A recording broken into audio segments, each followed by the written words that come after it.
l'agriculteur, il a le smartphone dans la poche, il sait tout en temps réel. Et aujourd'hui, ça, c'est pas de la fiction, c'est vraiment de la réalité.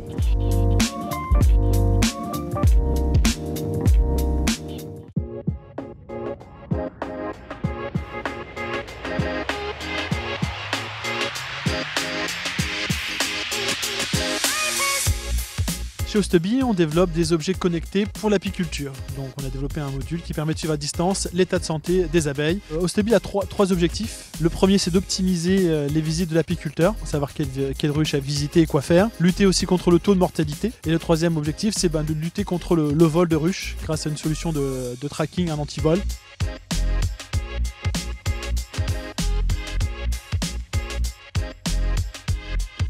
Pour un apiculteur professionnel, le plus difficile, c'est le réveil de la saison. On a besoin de savoir comment vont nos colonies et on ne peut pas encore ouvrir les ruches parce qu'il fait trop froid. Ostebi permet de connaître l'état de la colonie sans pour autant pouvoir l'ouvrir. Et on prend, on va dire, les deux mesures qui sont très importantes, la température et l'humidité. La force que l'on a eue avec Ostebi, c'est d'être très vite identifié par les acteurs locaux. On a pu avoir les entrées et les bons contacts assez rapidement. On n'était pas noyé dans la masse des startups.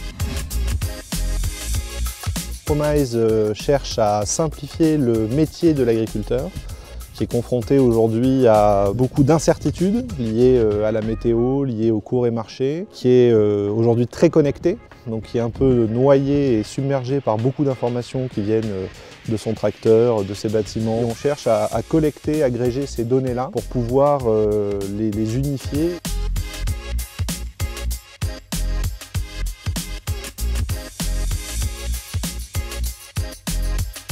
Aujourd'hui, on tend toujours à utiliser du matériel pour simplifier le travail. L'objectif, c'est de se dégager du temps. J'attends avec les nouvelles technologies de pouvoir prendre en tout cas les bonnes décisions. Je ne souhaite pas passer 2-3 heures par jour à aller rechercher des informations sur des sites internet, sur des instituts. Il faut que ça soit simple pour l'agriculteur.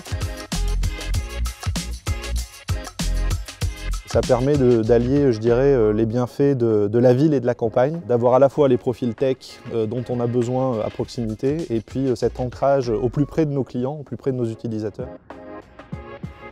Il y a évidemment un écosystème qui se crée autour de l'agriculture connectée comme on l'appelle aujourd'hui. Alors ça passe par les pouvoirs publics évidemment.